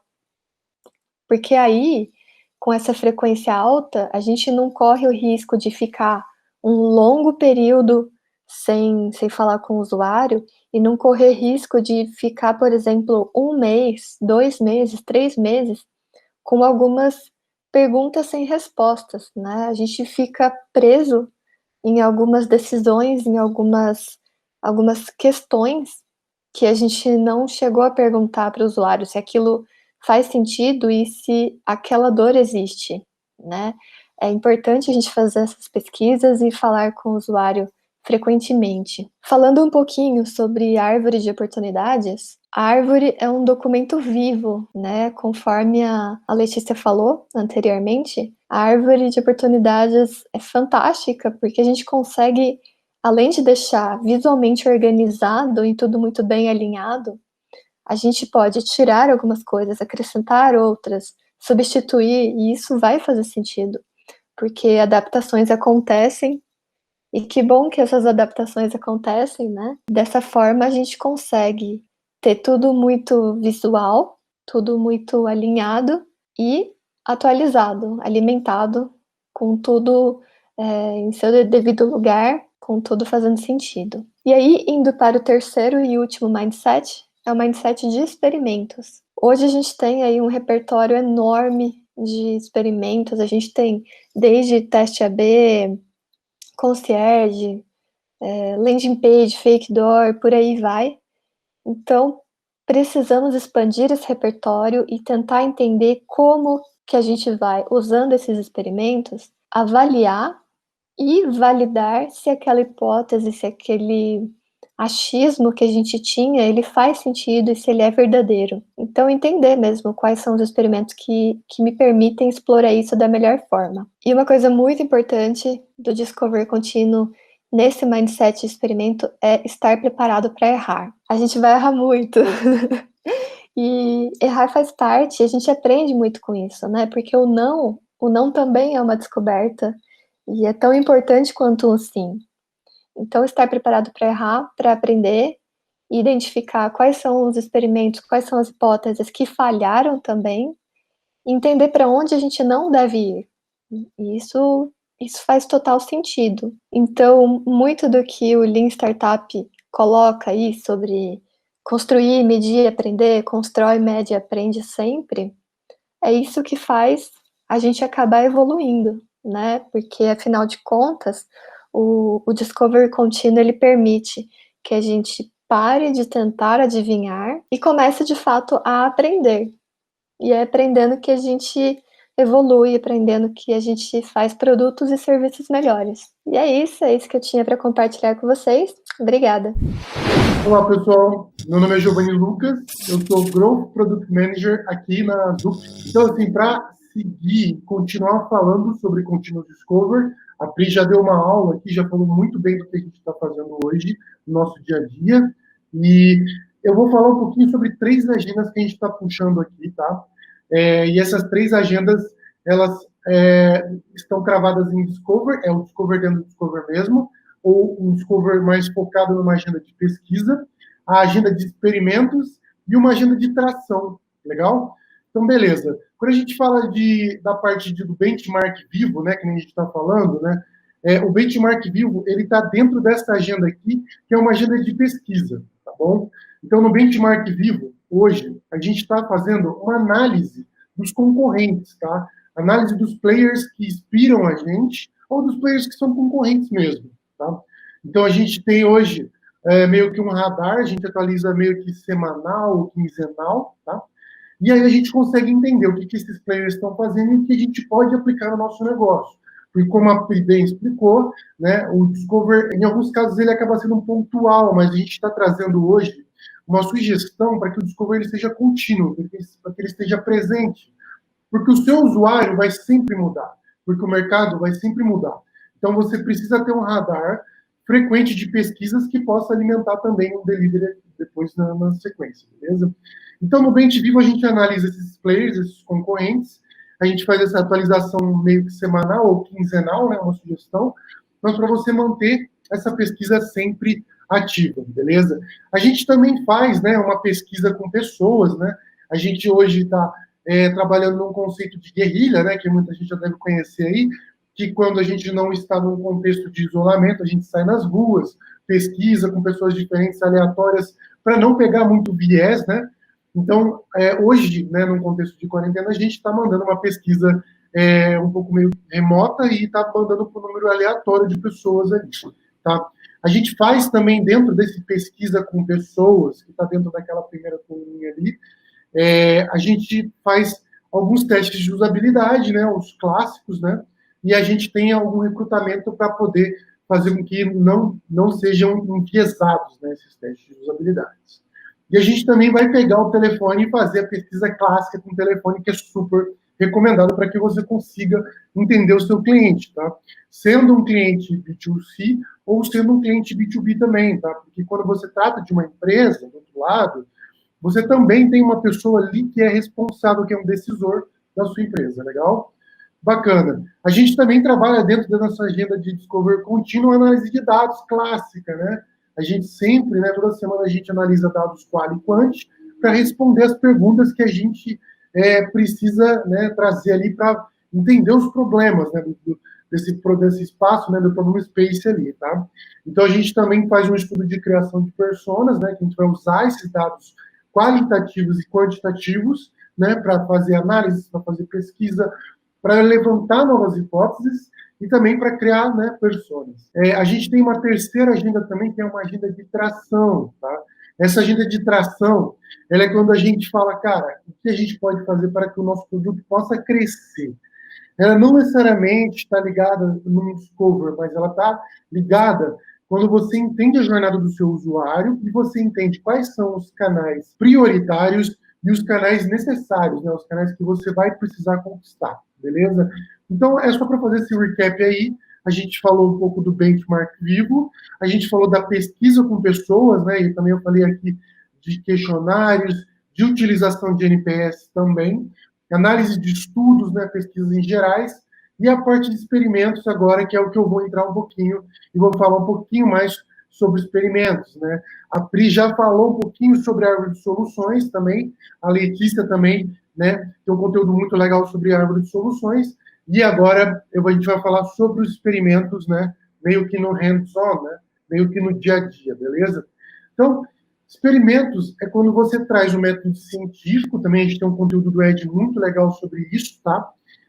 Você traz um conceito, né, do método científico e você trabalha aplicando, né, trazendo novas hipóteses e validando elas, seja em produção, né, seja testes um pouco mais controlados, né, quando é um conceito de beta também.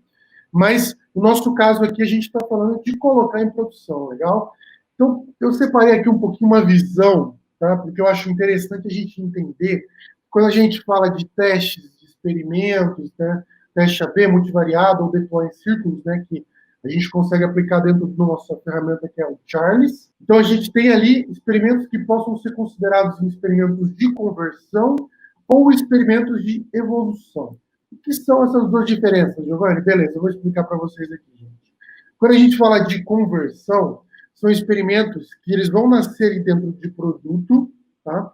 Dentro de produtos que são incrementais dentro do nosso MVP, mas esses experimentos de conversão, eles estão mais ligados a você entender e aumentar a conversão dentro de um fluxo, dentro de uma jornada específica. Pronto, legal, isso já está bem clássico ali, né? Trabalhar dentro do seu funil de conversão, ou a partir de evolução. A evolução está mais ligada quando você precisa entender se uma feature, né, uma funcionalidade ali dentro do seu produto, ela faz sentido de ser colocada em produção ou não. Então, você faz um experimento um pouco menor. Legal, Giovanni, mas como que é a anatomia desse experimento? Legal. A diferença do experimento e de uma funcionalidade clássica é que esses experimentos eles precisam ser baratos, rápidos e contínuos, tá? Então, como a Pri falou, eles precisam, né, trazer para você o fail fast, learn faster, né? Tipo, eles precisam ser experimentos que você coloque em produção para você errar rápido, para você aprender rápido, certo? E ele precisa ser bem menor e bem menos complexo do que a implementação de uma funcionalidade. Hoje, a gente está conseguindo colocar experimentos em 3 dias. É muito difícil, é muito desafiador, mas sim, a gente está conseguindo colocar experimentos no ar em produção em 2 a 3 dias, tá? A gente tem usado muito uma ferramenta do Google, que é o Google Optimize, que talvez vocês já devem conhecer, que ele faz meio que uma orquestração, né? E a gente tem também dentro de casa o Charles, que também ajuda a gente a fazer tanto um deploy, né? Tanto um rollout quanto um rollback, né? Trabalhando muito o nosso back-end ali. E a facilidade dessa implementação, ela tem que ser bem menor do que uma funcionalidade, por isso que eu coloquei esse gráfico aqui para a gente conseguir entender, né? Um 80-20 ali. Hoje a gente ocupa, né, cerca de 10 a 20% da nossa equipe para criar um experimento e eles precisam ser implementados de forma mais rápida, tá? Então, hoje eles podem ser implementados em uma fake feature, né, uma fake door, pode ser implementado num onboarding, um mágico de Oz, mas hoje a gente usa muito um teste AB, tá? olha muito teste AB dentro do Optimize. Eles precisam ser tagueados para você obter as métricas, né, para você conseguir medir depois, né? E eles são muito parecidos com uma POC, né, que é uma prova de conceito, tá? Na questão da implementação, ok? Só que eles precisam ser implementados dentro de uma amostra interessante e você também vai precisar analisar depois as significâncias estatísticas, métricas, etc. Beleza? E aí aqui é um tamanho de equipe que você precisa, né, normalmente, para conseguir implementar um experimento, né? Hoje a gente tem um front, né? Quando a gente trabalha, hoje a gente está trabalhando mais na parte de front ali, nossos experimentos, mas se você tiver uma necessidade de algo um pouco mais bruto, né, vamos falar assim, aí você também pode incluir um back-end ali também para te ajudar, se for uma implementação mais focada em back-end. A gente tem um tech lead também no time que ajuda a gente a implementar, uma pessoa de UX que vai, né, meio que fazer os mini protótipos ali, né, bem simples ali para a gente conseguir implementar e dar uma base para a parte de front, e temos também uma pessoa de dados que vai ajudar a gente a analisar, olhar essas métricas também, e entender o que tem significância estatística ou não, tá? A gente tem uma série de calculadoras também de teste, ali, de experimento ali, baseado naquele cálculo estatístico, né, que é o bayesiano, beleza? Bom, gente, acho que é isso. Eu só quis dar uma pitadinha aqui um pouquinho sobre o experimento, espero ter ajudado vocês. E é isso, pessoal. Muito obrigado. Abraço. Olá, tudo bem? Eu me chamo Danilo. Hoje eu lidero a chapter de design da Local Web e eu vim compartilhar um assunto com vocês que a gente tem discutido muito e praticado bastante, que é qual que é o papel das métricas na evolução dos produtos. Evoluir um produto, seja ele novo ou não, implica em decidir quais serão os próximos passos que a gente vai fazer para ampliar a entrega de valor para o nosso usuário final e, consequentemente, melhorar os indicadores de negócio. Bom, dada a infinidade de possibilidades, é preciso que essas decisões sejam pautadas por dados, por pesquisas e centradas no usuário, e por isso a importância de assuntos como Continuous Discovery, Dual Track, Triple Track, enfim. Mas as incertezas dessa gestão de produto, elas não acabam a partir do momento que a gente começa a formular essas hipóteses pautadas por dados e centradas no usuário. É preciso que a gente coloque em prática, que a gente teste, que a gente experimente, que a gente meça os resultados para que a gente possa chegar numa conclusão daquilo que a gente está fazendo. Logo, para evoluir um produto, tão importante quanto entregar novas soluções é aprender com elas, saber quando a gente erra e quando que a gente acerta. E se para aprender a gente precisa saber quando a gente acerta e quando que a gente erra, é preciso definir o sucesso logo de início, como que esse sucesso parece para o nosso produto, para os nossos experimentos, para as nossas oportunidades, para as nossas hipóteses, e é preciso medir esse sucesso para tornar essa relação de causa e consequência observável.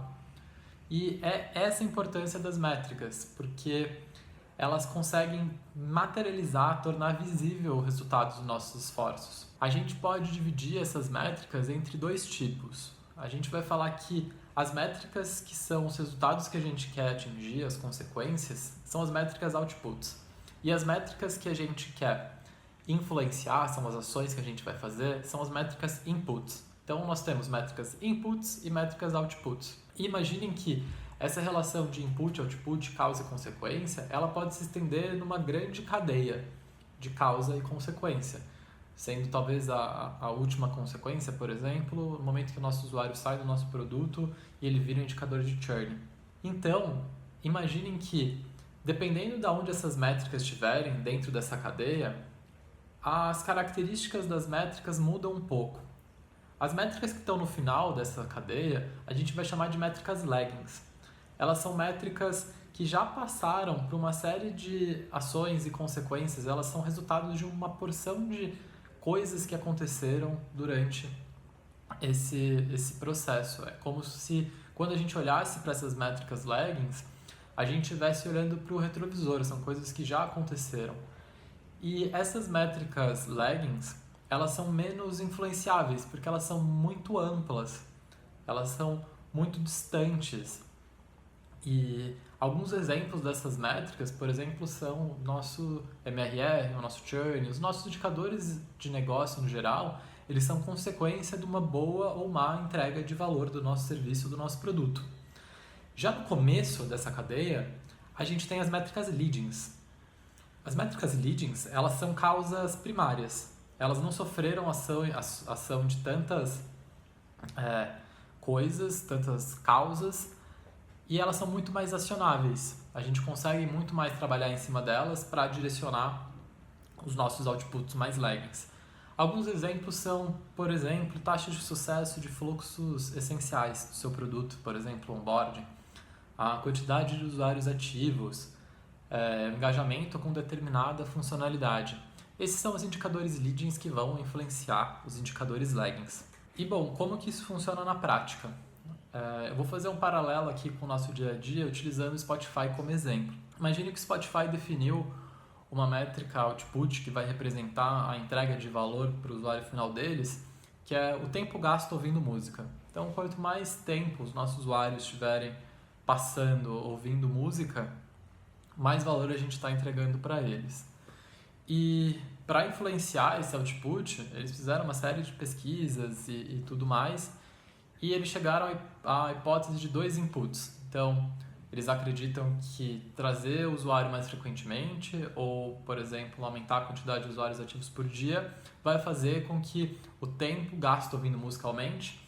E uma outra hipótese de input é que aumentando o tempo gasto por sessão também vai aumentar esse tempo gasto ouvindo música. Imaginem que, por exemplo, a gente conseguiu aumentar em 20% a quantidade de usuários ativos por dia, mas o tempo gasto ouvindo música não aumentou. A partir desses dados, da comparação dessas duas métricas, o time invalida a hipótese, né, que ao trazer usuários com mais frequências, o tempo gasto ouvindo música ia aumentar, e eles descartam esse input. Não vale mais a pena a gente continuar investindo, evoluindo o produto nessa direção. Ao mesmo tempo que, se aumentar, por exemplo, a 15% o tempo gasto por sessão, aumentar o tempo gasto ouvindo música, valida a nossa hipótese e significa que a gente tem que continuar investindo nesse input.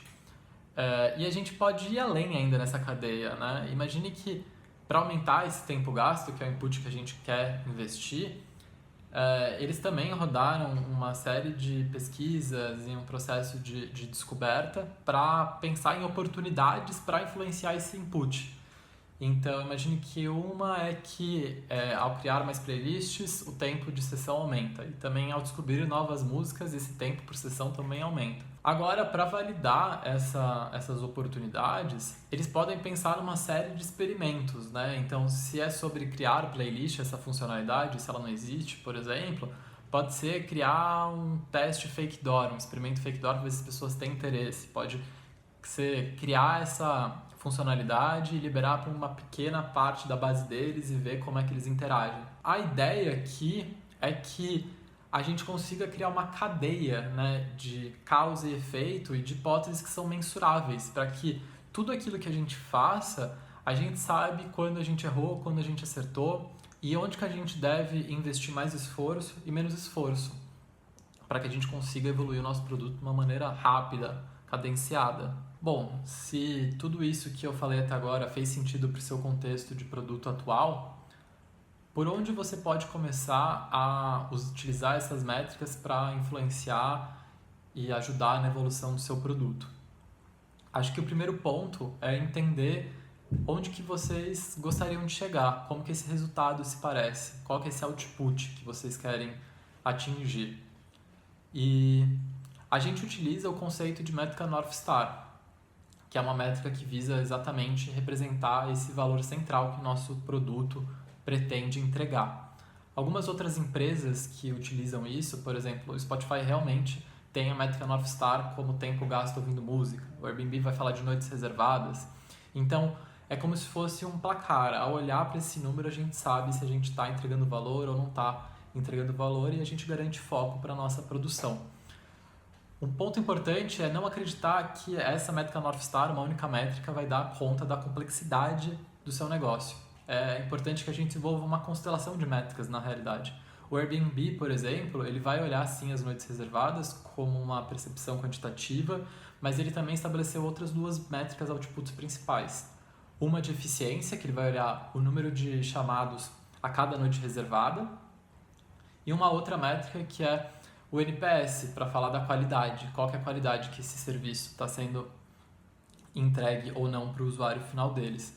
Assim, a gente consegue balancear, né, fazer uma análise de dados mais completa, menos rasa. Um outro ponto importante, começar aos poucos, né? Se você está num lugar onde a maturidade de dado, de cultura de dados é muito baixa, é interessante você começar promovendo palestras, discussões, para daí então você ir evoluindo esse conceito. E quando vocês já tiverem aí com todas as métricas implementadas, tem um outro desafio que é como que vocês gerenciam e acompanham essas métricas através de dashboards, relatórios, mas esse é um papo para um próximo encontro. Muito obrigado. E aí, pessoal, beleza? Meu nome é Lucas, eu trabalho na Zup com Analytics, mais precisamente no projeto de meios de pagamento. Tudo bem, pessoal? Eu sou o Edmar, mais conhecido como Ed, também trabalho na Zup, sou um dos cofundadores do serviço de Growth na Zup e atuo como Growth Product Manager também no mesmo projeto com serviços de pagamento. Hoje a gente vai falar aqui de experimentação, conversão e evolução. Bom, primeiro trazendo um pouco da importância da experimentação, né? Vocês já viram na aula 1 a Luciana conversando com vocês um pouco sobre o mundo VUCA, né? O quanto o nosso mundo de hoje é incerto, ambíguo, né? E a importância de fazer experimentações e validar hipóteses antes de implementar algo em grande escala e assim queimar dinheiro, né? Acho que a experimentação, a importância está aí, em validar hipóteses e aprender, errar onde ninguém errou. Então, começando, o que é um experimento? Primeiro, falar sobre o objetivo de um experimento, que é um aprendizado bem fundamentado. Não é à toa que a ciência evoluiu tanto com base nos experimentos. Mas como que a gente tem esse aprendizado tão bem fundamentado? Então, eu vou falar um pouco sobre como é a metodologia científica, como que ela funciona. Então, basicamente, a gente parte de um questionamento, a gente tem uma pergunta que a gente quer responder. E a gente, antes de responder, a gente começa a observar um pouco mais, né, sobre os fatores que influenciam nessa pergunta, entende melhor o questionamento. E a partir disso, a gente constrói uma hipótese. O que é uma hipótese? A hipótese é o que a gente acredita que é a resposta para aquele questionamento que a gente fez, né? Então, uma vez que a gente tem uma hipótese, a gente tem que bolar uma forma de determinar se essa hipótese é verdadeira ou não. E é aí que começa o experimento. Então, o experimento nada mais é do que a forma de você validar uma hipótese. Então, a gente desenha um experimento que tenha um procedimento experimental que valide aquela hipótese e a gente checa. Esse procedimento experimental está correto? Se não, a gente vai ter que revisar e adaptar o procedimento do experimento para que ele esteja correto. Se sim, ótimo. A gente vai pegar o resultado daquele experimento, analisar os dados e tirar nossas conclusões. Então, com base nessa análise, a gente tem duas opções, 2 caminhos podem ser possíveis.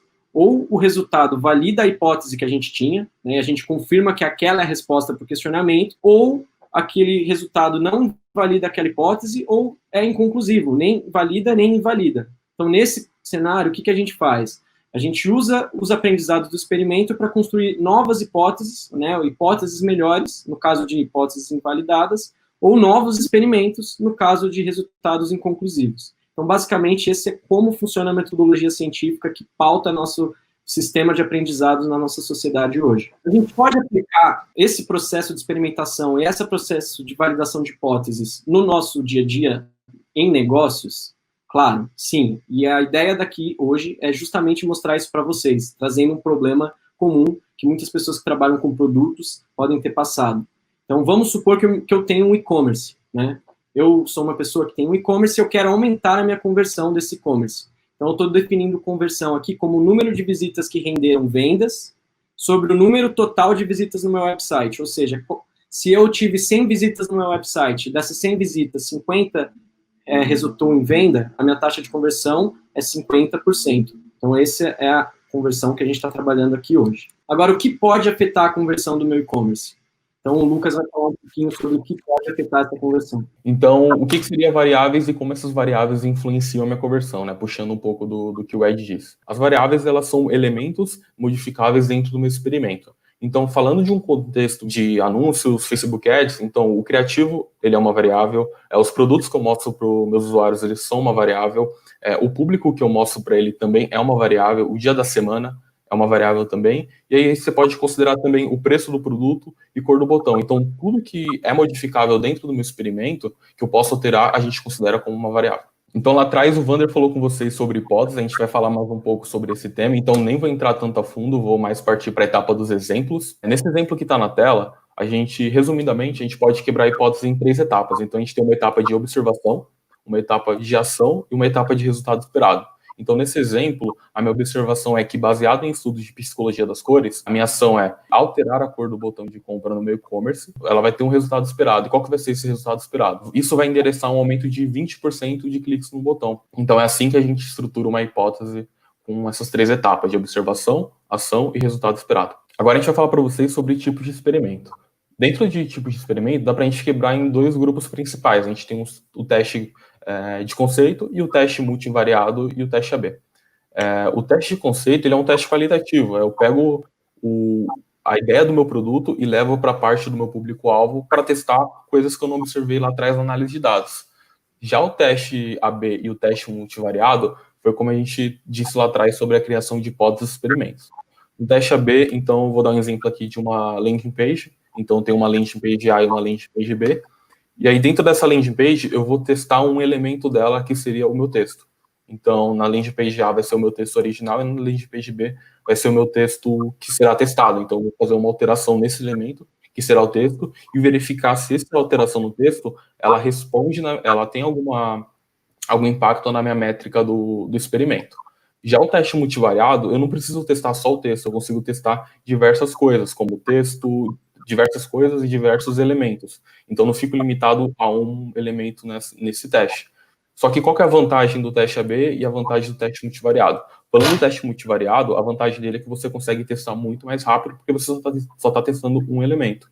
Agora, no teste multivariado, ele é um teste que demora muito mais, porém você consegue testar muito mais elementos. Texto, imagem, cor do botão, tipo do botão, tudo isso junto. Então, você demora mais tempo, mas em contrapartida você consegue, no final, ter um conjunto de elementos vencedores que vão gerar até uma conversão maior em relação ao teste AB, porque você está tendo muito mais impacto na página do que testar somente um elemento. Legal, mas a gente falou sobre os tipos de teste, a gente falou sobre o que é uma hipótese, o que é uma variável, mas o mais importante de tudo é definir qual é a métrica de sucesso para o seu negócio, né? Qual é a métrica que você quer otimizar.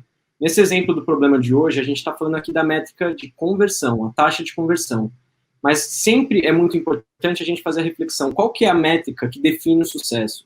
Então, se o meu problema hoje é conversão, a minha métrica de sucesso é a conversão que vai me trazer receita e fazer com que os visitantes vejam conteúdos relevantes e queiram comprar um produto no meu e-commerce. Agora, eu posso querer avaliar outras métricas, eu posso avaliar o número de cliques em um botão, eu posso avaliar o número de seguidores que eu tenho no meu Instagram, mas sempre a pergunta crucial para qualquer experimento, para qualquer ação de negócio que a gente tem essa métrica define o que é sucesso para o meu negócio? Então, essa é a parte mais importante aqui quando a gente vai falar de um experimento. Então, para a gente trazer um pouco mais para a realidade tudo isso que a gente comentou, eu vou falar sobre como desenhar um experimento e como que a gente pode usar um exemplo, né, da taxa de conversão para desenhar um experimento, por mais simples que seja. Que forma um experimento, né? Como eu até comentei ali, na estrutura da metodologia científica, a primeira parte é o questionamento. Qual é o problema que eu quero resolver? Essa é a parte fundamental. O problema tem que ser o certo. Eu tenho que querer resolver o problema certo. Então, legal. A partir desse questionamento, eu vou bolar minhas hipóteses, quais são as ações que eu acredito que vão endereçar o resultado para resolver aquele problema. Eu vou criar um método de experimento, eu vou escolher qual que é o tipo de experimento, é um teste AB, é um teste de conceito, é um teste multivariado. Enfim, eu vou definir qual é a metodologia, e essa também é uma parte crucial, porque pode determinar se o resultado é conclusivo ou não. Eu vou definir a métrica de sucesso, eu vou definir qual é a variável a ser testada, né? É sempre importante a gente testar uma variável por vez, ou se testar mais de uma variável, ter o cuidado necessário para garantir que uma variável não está impactando a outra. Eu mudei a cor do botão e mudei o dia da semana. Cara, é muito provável que você não vai saber o que, de fato, resultou naquele resultado que você quer analisar. E aí, por fim, o resultado esperado. Aí é muito importante que a gente determine qual é o resultado esperado para eu olhar e falar, olha, legal, bati essa meta, olha, legal, a minha hipótese está validada. Então, trazendo isso um pouco mais para o nosso exemplo, então o nosso questionamento aqui seria como aumentar a minha conversão. Uma hipótese poderia ser alterar a cor do botão de comprar para vermelho, eu acredito que isso vai resultar num aumento de conversão. O método de experimento aqui que eu vou usar como exemplo é o teste AB. Então, na tela A, eu vou ver um botão atual, que hoje pode ser, não sei, amarelo, e na tela B, eu vou colocar um botão vermelho, né? E o que eu vou fazer? Eu vou analisar a taxa de conversão, qual que é a taxa de conversão na tela A e qual é a taxa de conversão na tela B, né? Note que aqui eu só estou usando uma variável, a cor do botão. Então, significa que na tela A e na tela B, eles têm que estar no mesmo público, no mesmo dia da semana, ao mesmo tempo, dispostos para que nenhuma outra variável impacte no resultado que eu quero analisar. A variável a ser testada é a cor do botão, né? E a métrica de sucesso, como eu comentei, é a taxa de conversão, mas eu poderia olhar também a porcentagem de cliques, né? Já que é bem específico no botão, vamos ver se a taxa de cliques aumentou. Então, eu posso esperar 2 resultados daqui. Então, eu posso aumentar a minha taxa de cliques em 20%, legal, acho que eu espero isso, que pode aumentar a conversão, mas no final a minha métrica de sucesso não é a taxa de cliques, não é isso que vai trazer meu retorno. A minha métrica de sucesso é a taxa de conversão. Então, eu quero sim que essa ação impacte a minha taxa de conversão, então eu vou monitorar sim a minha taxa de conversão total. Então, eu posso aqui, como exemplo, esperar um resultado de aumento de 5% na taxa de conversão do meu site. Bom, legal. Agora que eu falei sobre como desenhar um experimento, é muito importante que a gente saiba como analisar se o resultado foi o que a gente esperava ou não. Então, basicamente, como eu comentei ali, a gente tem uma métrica e um resultado que a gente espera alcançar no experimento. Então, analisar o sucesso de um experimento é basicamente analisar se o resultado foi o que a gente esperava. Então, essa é a importância de definir uma hipótese, de definir um resultado antes. Porque aí depois a gente vai olhar para o experimento, olhar para os resultados e falar, validou? Validou. Chegou esse resultado? Chegou, então está validado. Não validou? Beleza. Aprendizado também. Essa que é a parte mais importante, o aprendizado em si, não necessariamente o resultado. E no caso da hipótese não ter sido validada nem invalidada, significa que o experimento foi inconclusivo e que é hora de revisitar a metodologia que a gente usou e otimizar para que a gente tenha aprendizados mais consistentes das próximas vezes. Vamos lá, agora a gente vai falar sobre ferramentas. Hoje, na parte de ferramentas, a gente tem bastante coisa para poder utilizar e muita coisa gratuita, então isso não acaba não sendo um problema. Falando de teste AB, hoje a gente tem o Google Optimizer, BWA, Optimizer, Unbounce, onde você constrói suas landing pages e dentro da própria ferramenta você tem uma função que consegue rodar esses testes AB sem precisar usar sua infraestrutura e sendo uma coisa bem mais simples. Isso acaba agilizando muito no processo para quem hoje lida com desenvolvimento sabe bastante. Complementando aqui, é que você mesmo como não desenvolvedor, você consegue editar uma variável ou outra sem mexer em uma linha de desenvolvimento. Então, você não precisa ser desenvolvedor para implementar nenhum teste. Perfeito. Tem calculadoras estatísticas também para você definir o tamanho da sua amostra. Isso acaba sendo mais utilizado para se você quiser fazer testes que não caibam dentro das ferramentas que tem no mercado hoje. Então, porque geralmente nas ferramentas que estão no mercado, ela já te avisa quando o teste bateu o resultado esperado ou não, ou se ele foi inconclusivo. Isso já é bem tranquilo. Falando de teste de conceito, também entra na mesma característica dos testes multivariados de AB, tem muita ferramenta gratuita, a gente vai deixar um paredão lá de links para vocês, com bastante ferramenta para vocês consultarem depois, mas dentro disso a gente pode citar o Typeform, o SurveyMonkey, até o próprio Forms do Google, que você vai conseguir criar formulários para rodar suas pesquisas qualitativas. Bom, e não só essas ferramentas que o Lucas comentou, que existem hoje disponíveis no mercado, algumas até de forma gratuita, a gente tem também produtos dentro da própria ZUP que pode facilitar isso, produtos open source, como é o caso do Charles. Então, o Charles ele permite com que você apresente diversas telas para o usuário e que apresente determinadas telas para públicos específicos. Então, você seta determinados públicos com características semelhantes entre si e você coloca o que você quer testar e disponível em diferentes telas, de forma praticamente automática. Então, eu aconselho que vocês pesquisem mais sobre a ferramenta, porque é algo que facilita muito, tanto a implementação de testes e experimentos no dia a dia, quanto a própria desenvolvimento disso e a análise disso também. Bom, gente, esse é o conteúdo que a gente preparou hoje para vocês sobre experimentos. A gente colocou alguns conteúdos, alguns links aqui adicionais para que vocês possam se aprofundar. Muito do que a gente falou também foi reforçado em outras aulas. Então, eu espero que vocês tenham gostado e procurem saber mais sobre experimentos e como implementar isso, que aí começa a ser todo um campo de conhecimento que foge do que a gente está falando aqui em termos de negócios e vai para o aspecto de desenvolvimento, infraestrutura, arquitetura, Então, tem todo um caminho aqui para se aprofundar, para saber qual a melhor forma de implementar e analisar um experimento. Isso aí. Muito obrigado. Espero que a gente conseguiu ajudar um pouco vocês para entrar nessa linha de experimentos que vai ajudar bastante vocês no dia a dia. E aí, conta com a gente até para mandar mensagem no LinkedIn para falar mais sobre o assunto, tá bom? A gente vai deixar os links e curtam lá, beleza? Falou, pessoal. Falou, obrigado.